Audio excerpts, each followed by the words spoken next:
Assalamualaikum warahmatullahi wabarakatuh. Selamat pagi.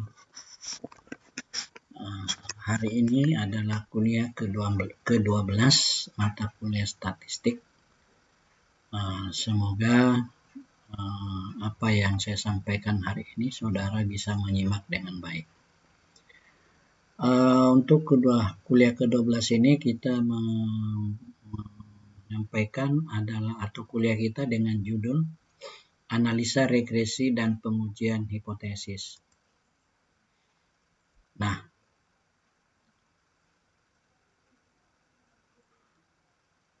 metode analisis yang dibicarakan pada bab ini adalah mengenai analisis terhadap data yang terjadi pada pengaruh sebuah karakteristik atau atribut.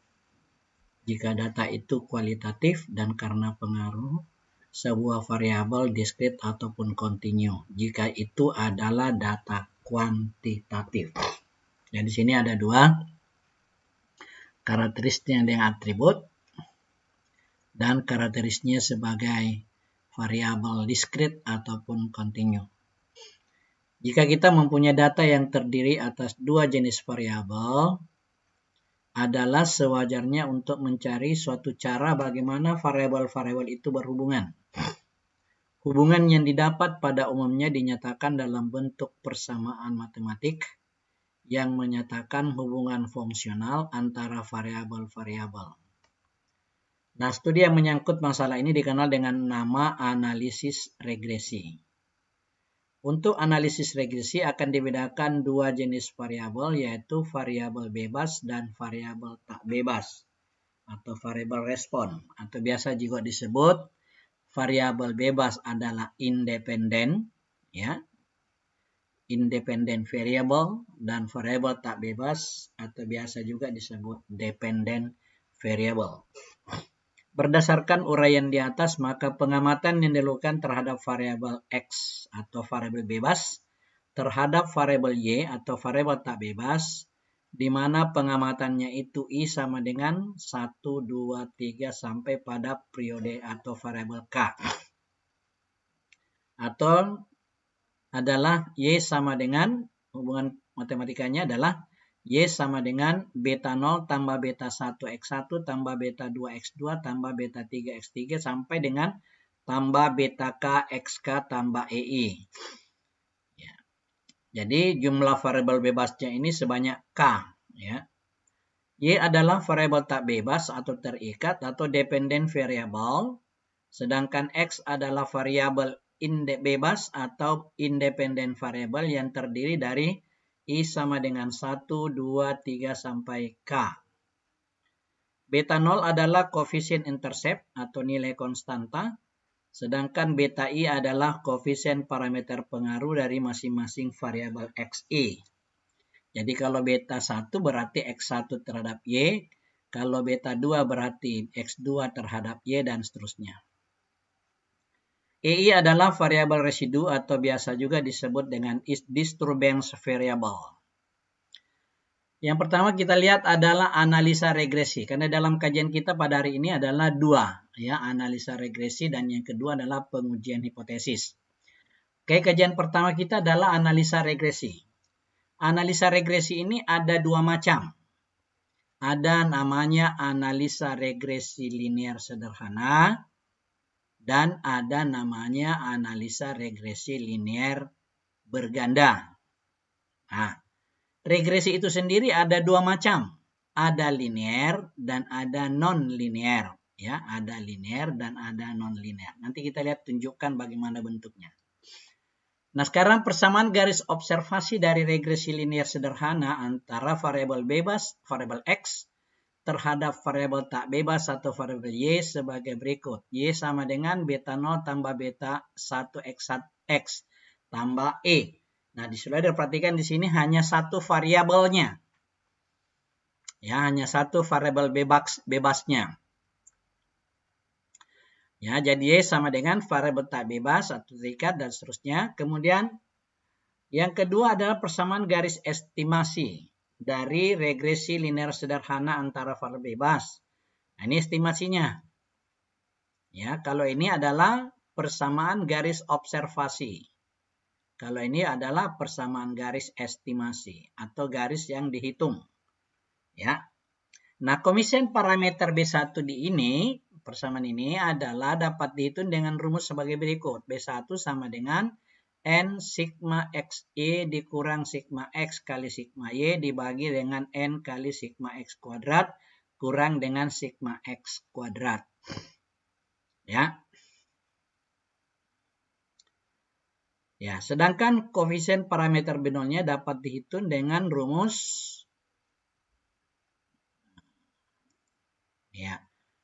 dapat dihitung dengan rumus B0 sama dengan Y rata-rata dikurang B1 X rata-rata. Ya, seperti itu. Ya. Oke.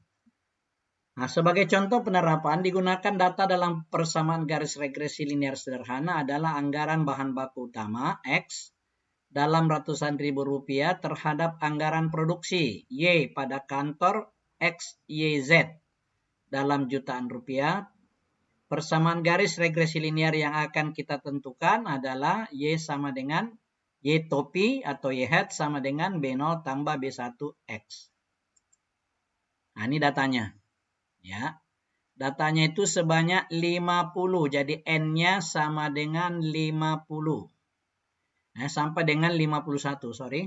N-nya sama dengan 51. Datanya dari bulan September 2009 sampai dengan Desember 2012. Jadi September 2009 itu adalah 1, 2 berurut sampai pada Desember 2012 adalah 51. Jadi N-nya adalah 51. Nah, data yang dari perusahaan itu adalah kolom 1, 2, dan 3. Saya ulangi, data yang dari perusahaan itu adalah kolom 1, kolom 2, kolom 3. Kolom 1 adalah bulan, kolom 2 adalah Y, adalah anggaran produksi, dan kolom 3 adalah X adalah anggaran bahan baku utama. Kolom 4 adalah kolom 3 dipangkat 2-kan. 4,1 pangkat 2. Dapat ini. 4,2 pangkat 2 sama dengan 17,6 dan seterusnya. Kemudian kolom 5 adalah perkalian antara kolom 2 kali kolom 3. 4,0 kali 4,1, 16,4. 4,2 kali 4,2 sama dengan 17,6 dan seterusnya. Ya. Kemudian kolom 6 adalah kolom 2 pangkat 2. Nilai kolom 2 pangkat 2. Misalnya 4,0 pangkat 2 sama dengan 16. 4,2 pangkat 2 sama dengan 17,6 dan seterusnya hingga pada data ke-51. Kalau sudah kita hitung, baru kita jumlahkan. Jadi jumlah kolom 2 ini namanya sigma Y. Ya, jumlahnya adalah 214,4. Jumlahnya kolom 3 namanya sigma X, 216,1. Jumlahnya kolom 4 namanya sigma X kuadrat. Kolom 5 sigma XY. Jumlah kolom 6 adalah sigma Y kuadrat. Sedangkan rata-rata diperoleh dari jumlahnya atau sigmanya dibagi 2. Dibagi dengan N. Nah, perhatikan di sini rata-rata untuk Y atau Y rata-rata adalah 4,2. Dari mana dapat 4,2? 214,4 dibagi 51. Sama dengan ini. Sama juga ini 216,1 dibagi 51 sama dengan 4,2. Nah, data-data sigma tadi kita masukkan ke dalam rumus ini. Ya, ke dalam rumus persamaan tadi yang kita telah buat. Nah, kita dapatkan B0-nya, B1-nya adalah 0,7716. Sedangkan koefisien parameter B0-nya adalah ini. Y rata-rata dikurang B1 X rata-rata. Nilainya adalah 0,9344. Kedua nilai ini B0 dan B1 kita masukkan ke dalam persamaan ini. Persamaan regresi linear sederhana. Yang inilah disebut dengan persamaan garis estimasi. antara anggaran bahan utama terhadap anggaran produksi. Ya. Nah, apa terjemahannya di sini? Nah, itu nanti dilihat dalam bidang ilmu saudara. Ya, jadi kami tidak bisa memberikan sebagai dosen statistik, hanya memberikan gambaran begini loh caranya mencari.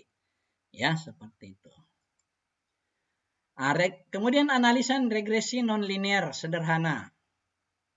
Ini ada modelnya beberapa, ada model parabola, kuadratik, ada model kubik, ada model eksponensial, ada model geometrik, dan seterusnya sampai pada model hiperbola.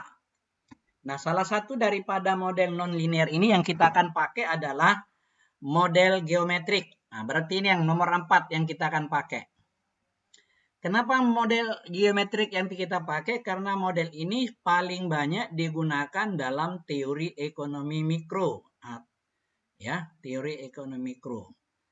Yaitu teori-teori produksi. Nah, nih Y sama dengan A kali X pangkat B.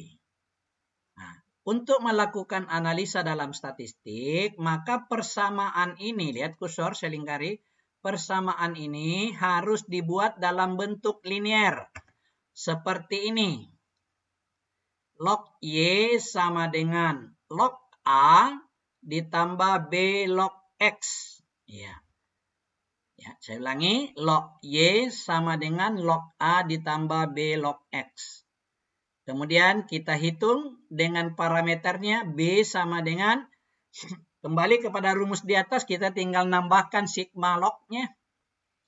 Ya, jadi N sigma log X kali log Y kurang sigma log X kali sigma log Y dibagi dengan N sigma log X kuadrat dan sigma log kuadrat X dikurang dengan sigma log X pangkat 2 dalam kurung. Sama halnya juga dengan parameternya. Ya, parameter A-nya dihitung seperti ini. Nah, datanya adalah sebagai berikut. Nah, ini data yang kita ambil dari data yang tadi. Kolom 1, 2, 3 ini sama dari data yang di atas. Nah, kemudian kita logkan dulu. Kolom 4 ini log. Lognya kolom 3. Kolom 5 ini lognya kolom 2. Ya. Kemudian kolom 6 adalah kolom 5 dipangkat 2 kan. Kolom 7, nilai kolom 7 adalah nilai kolom 4 dipangkat 2 kan. Dan kolom 8 adalah perkalian antara nilai kolom 4 kali dengan nilai kolom 5. Setelah selesai, kita hitunglah jumlahnya. Ya. Nah, yang kita pakai sekarang ini yang ada log-lognya semua. Ya, jumlah kolom 4 sampai dengan jumlah kolom 8. Kolom 2 dan 3 kita tidak pakai di dalam nonlinear ini. Nah, kita dapatlah seperti ini. B-nya adalah 0,7844 dan A-nya adalah 0,1318. Ya. Nah, mendapatkan nilai konstanta A pada persamaan garis regresi nonlinear sederhananya, maka nilai log A sama dengan ini di inverse logkan. Nah, saya kira sudah pernah saya berikan di dalam mata pelajaran matematika bisnis bagaimana melakukan inverse log. Ya. Nah, ini. Jadi nilainya adalah 01,3543. Jadi ini kita inverse logkan. Kita tulis 0,7844 ini tidak bisa lagi di inverse logkan. Karena kenapa? Ini adalah nilai yang tidak mengalami perubahan logaritma. Ya, di dalam perhitungannya. Oke. Kemudian yang berikutnya dalam regresi linear berganda. Nah, ini bergandanya. Banyak ya. I-nya sama dengan 1 sampai K. Ya. Berganda digunakan untuk explanation terhadap fenomena yang dipelajari atau permasalahan yang diteliti, bahwa di atas kehidupan manusia itu tidak mungkin hanya satu variabel yang mempengaruhi. Tentu banyak variabel yang mempengaruhi. Jadi misalnya Kalau kita ingin memperoleh barang atau meminta barang, nah, bukan harga barang itu sendiri yang mempengaruhi jumlah yang kita minta, tetapi mungkin dari pendapatan, ya, pendapatan kita, kemudian selera konsumennya, dan seterusnya. Jadi lebih daripada satu variabel bebas yang mempengaruhi permintaan barang. Kemudian yang kedua adalah prediksi nilai variabel tergantung berdasarkan nilai variabel bebas. Yang mana prediksi dengan regresi ini dapat dilakukan secara kuantitatif. Memprediksi itu adalah menghitung nilai Y berdasarkan daripada data-data X1, X2, X3 sampai pada XK. Kemudian yang ketiga adalah faktor determinan, yaitu penentuan variabel bebas mana pada regresi berganda mempengaruhi dominan terhadap variabel tergantung. Hal ini dapat dilakukan bila mana unit satuan data seluruh variabel sama dan skala data seluruh variabel adalah homogen. Pernah kita sampaikan pada kuliah yang kedua dalam statistik, ya, bahwasanya udah lupa kedua apa ketiga kita sampaikan bahwa datanya itu harus homogen. Kalau tidak homogen tidak boleh, ya. Tidak boleh diregres. Jadi harus dihomogenkan dulu. Ya. Data itu kadang-kadang homogen, kadang-kadang heterogen. Ya. Nah, yang saya berikan contoh misalnya konsumennya. Konsumen itu kan banyak artinya, bisa dilihat dari usia, bisa dilihat daripada jenis kelamin, bisa dilihat daripada pendidikan dan sebagainya. Nah, kita lihat dari mananya kita lihat, itu namanya homogen. Oke. Nah, sedangkan persamaan estimasinya seperti ini. Kalau dua variabel bebasnya. Ya, seperti ini. Oke. Nah,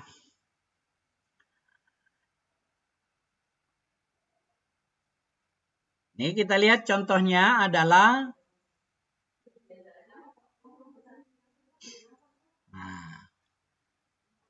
ada beberapa metode yang dapat digunakan. Ada metode ordinary least square, OLS, atau biasa disebut dengan metode kuadrat terkecil.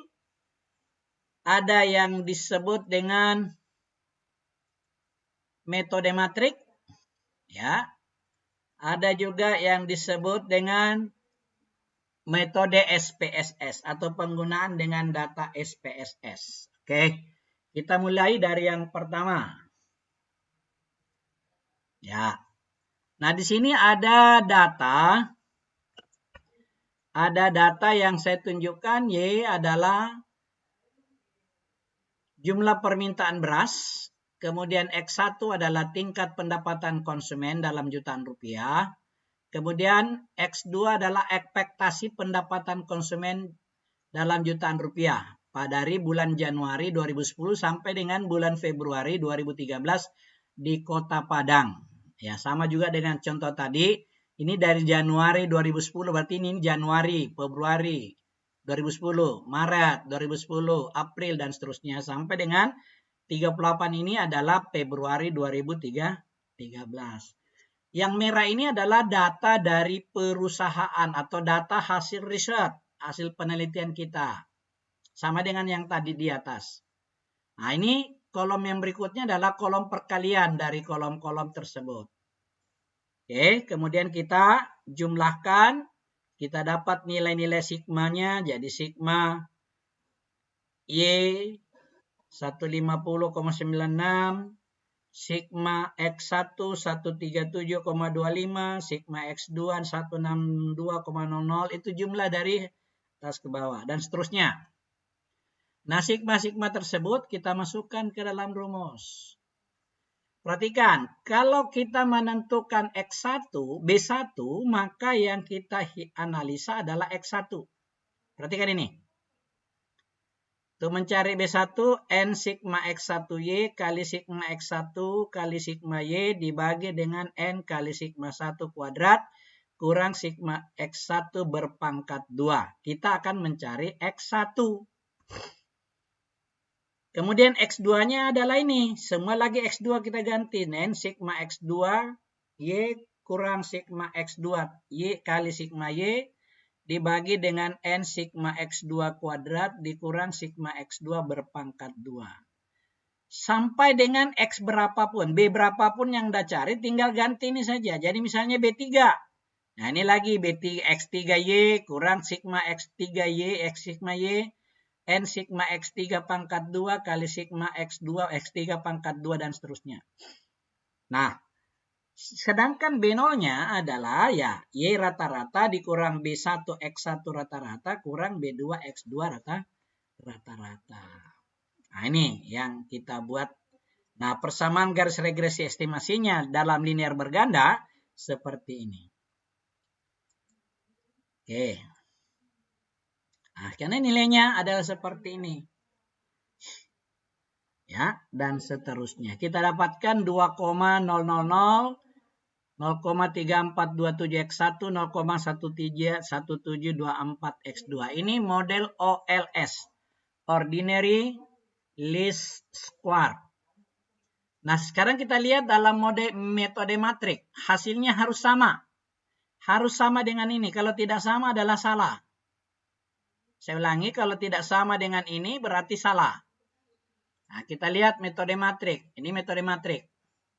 Ya. Mencari B0, B1, B2, dan seterusnya adalah seperdeterminan kali adjoint daripada matrik X kali dengan matrik Y. Nah, ini rumusnya. Perhatikan di sini ada yang pakai siku, ada yang tidak pakai siku. Yang pakai siku namanya matriks. Sedangkan yang tidak pakai siku, garis lurus saja, namanya determinan. Nilai determinannya. Oke, nah sekarang data-data ini kita ambil dari tabel ini. Ini tabel ini, jumlah-jumlah ini. Jumlah-jumlah ini kita masukkan ke dalam rumus tersebut. Nah, ini sama semua ini, cuma ini determinan, ini matrik. Nah, kemudian nilai determinannya seperti ini. Perhatikan ini, cara kalinya. Ini kali ini kali ini, ditambah ini kali ini kali ini, ditambah ini kali ini kali ini. Dikurang ini kali ini kali ini, tambah ini kali ini kali ini, dan ini kali ini kali ini. Ini rumusnya ada. Perhatikan saja di sini jalannya seperti itulah Anda buat. Nah, itu kita sudah dapatkan nilai determinannya 1176,98 poin. Sedangkan adjoint matriksnya ya, nah seperti ini. Kalau kita mengambil A11 elemen baris 101 berarti ini dan ini. Yang masuk dalam arsir ini tidak dipakai atau diabaikan, maka kita buat ini. Ini saja dengan ini. Nah, kemudian tandanya, tanda di depan determinan elemen matrik, itu kalau dia jumlahnya positif, berarti jumlahnya genap berarti positif. Kalau jumlahnya ganjil berarti negatif. Seperti elemen A11, berarti 1 tambah 1 sama dengan 2, maka di depannya positif. Elemen 12, baris 1, kolom 2. 1 tambah 2, 3. Ganjil berarti negatif. Elemen 13 baris 1 kolom 3, baris 1 kolom 3. Ya, nah seperti ini. Dan seterusnya. Nah, kita lihat begini caranya. Kita dapatkan 1.776,96 kali elemen matrik kali dengan matrik X, matrik Y. Caranya adalah sebagai berikut. Ini kali ini. Tambah ini kali ini, tambah ini kali ini, dibagi dengan ini. Kalau kita mencari B0-nya. Kalau B1-nya yang ini berarti baris 2. Lihat. Ini kali ini, tambah ini kali ini, tambah ini kali ini, bagi ini.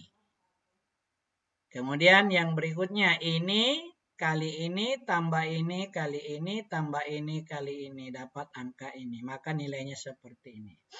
Itu dengan cara matrik. Kemudian dengan cara SPSS. Nah, Cara SPSS ini kita masuk ke dalam program entry data di dalam komputer atau di laptop saudara. Di laptop saudara harus ada program SPSS. Ya, harus ada program SPSS. Nah, ini nanti kita akan peragakan kepada saudara pada kuliah Zoom ya. Tapi dengan catatan, saudara siapkan laptop Anda dengan program SPSS. Ya, program SPSS yang kita pakai, ini pada waktu kita buat buku, ini SPSS yang terbagus adalah 16. Sekarang sudah SPSS 20 lebih. Silakan dipersiapkan laptopnya dan silakan mendownload SPSS versi misalnya versi 16 aja lah yang kalau masih ada, kalau tidak ada versi 24 sama saja. Ya, nah yang saya mau perlihatkan kepada saudara bahwasanya hasilnya juga sama. Ini prosesnya. Nah, nih prosesnya. Nih, ini beta. Beta ini yang namanya B0, B1, B2. Di persamaan regresi. B0, B1, B2. Ya, B0, B1, B2. Ya. Jadi persamaannya adalah Y sama dengan 2,00 tambah dengan 0,343 X1 tambah 0,172 X2. Nilainya sama. Bagaimana dengan regresi non-linear berganda? Nah, caranya sama dengan yang regresi non-linear sederhana. Ya, dibentuk dalam bentuk linear dulu, baru kita hitung. Oke, nah itu regresi. Nah, pengujian hipotesis di sini ada dua bentuk. Ada pengujian hipotesis itu secara parsial atau secara sendiri setiap variabel. Ada namanya pengujian hipotesis secara simultan atau serempak. Nah, untuk menentukan apa, kita lihat dalam pengujian hipotesis yang menggunakan uji statistik parsial, namanya uji statistik student atau uji T. Ya, pengujian hipotesis dengan menggunakan uji statistik student atau uji T adalah untuk memberikan pengujian terhadap pengujian hipotesis secara parsial atau secara individu. Nah, untuk menentukan signifikansinya kita buat dulu perbandingan nilai antara T hitung dengan T tabel. Ya. Nah, hipotesis yang kita akan uji ada namanya H0 beta 1 sama dengan 0, tidak terdapat pengaruh yang signifikan antara variabel X terhadap variabel Y pada derajat kesalahan 5%. Harus kita cantumkan ini derajatnya karena kenapa? Berbeda kalau 1% dengan 5% dan 10% berbeda. Jangan sampai kita salah. Sedangkan HA-nya adalah beta 1 tidak sama dengan 0. Ya, terdapat pengaruh yang signifikan. Kalau di atas tidak terdapat. Ya, nah, perbandingan antara nilai T hitung dengan T tabel digunakan ketentuan sebagai berikut. Ini namanya H0 ditolak, yang ini ditolak, dan HA diterima. Ini yang diterima apabila T hitung lebih besar atau sama dengan T tabel. Sedangkan yang kedua, kemungkinan kedua H0 diterima dan HA ditolak apabila T hitung lebih kecil dari T tabel. Bagaimana cara menghitung T hitung? Nah, ini rumusnya B dibagi dengan SB. Parameter B dibagi dengan simpangan baku B. Ya, seperti itu. Nah, bagaimana menentukan SB? SB rumusnya adalah ini.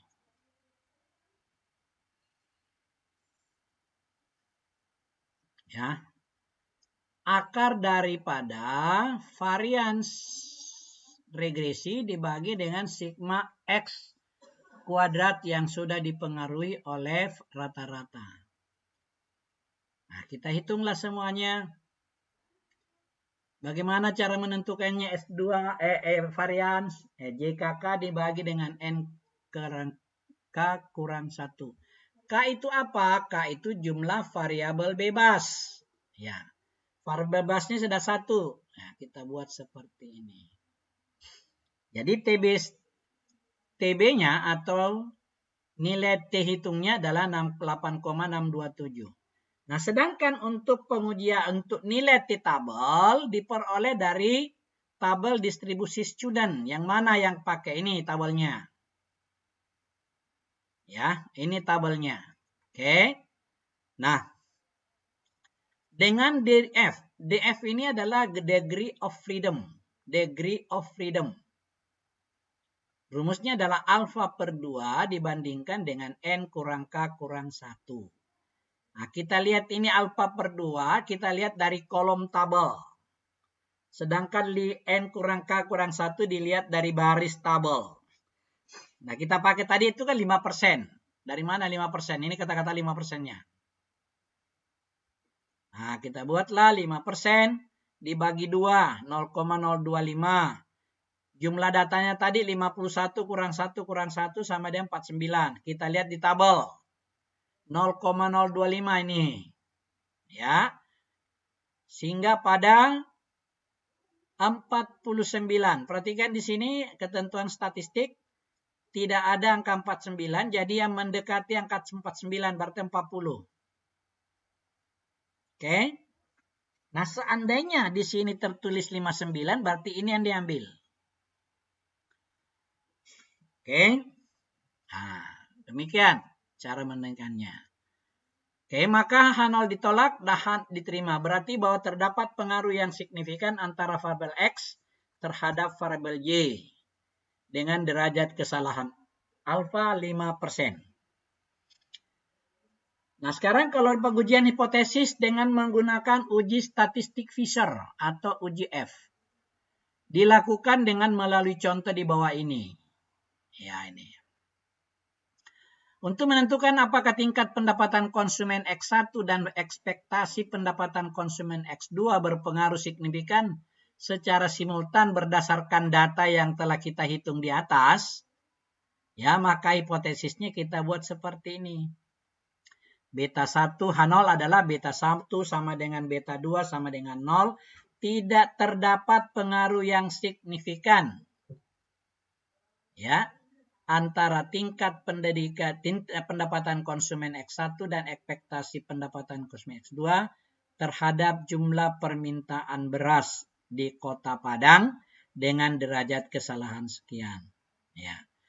HA-nya seperti ini, B1 tidak sama dengan beta 2, tidak sama dengan 0. Terdapat pengaruh yang signifikan antara tingkat pendapatan konsumen dan ekspektasi pendapatan konsumen terhadap jumlah permintaan beras di Kota Padang dengan derajat kesalahan alfa 5%.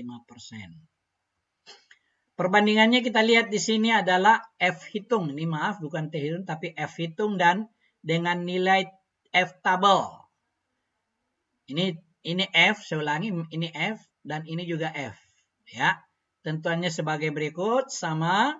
Nah, sedangkan untuk F hitungnya dihitung seperti ini. RKR dibagi dengan RKK. JKR dibagi dengan K, dibagi dengan JKK, dibagi dengan N kurang K kurang 1. Ya. JKR adalah jumlah kuadrat regresi, K adalah jumlah variabel bebas, JKK adalah jumlah kesalahan. Ya. Jumlah kuadrat kesalahan dan N adalah jumlah data. Kita buat seperti ini. Ya, bagaimana cara menghitungnya JKR, JKK? Kita dihitung di dalam buku statistik kita. Nah, kita lihat F tabelnya dengan F distribusi Fisher yang mana kita pakai nih? Yang ini. Ya. Nah, sekarang kita tinggal pakai yang mana? Tergantung perintah alfanya berapa. Ya, di sini alfanya berapa diminta? 5%. Alfanya diminta 5%. Berarti tabelnya adalah ini 10%, tabelnya ya ada 1. Nah, ini yang kita pakai. Kita hubungkan antara berapa? antara 2 dengan 38 kurang 2 kurang 1. Berarti berapa ini? 38 berarti 35. Ya. Betul enggak? Ya 35. Jadi 2 dengan 35. Kita lihat di sini. 2 dengan 35. Nah, sama dengan 3,26.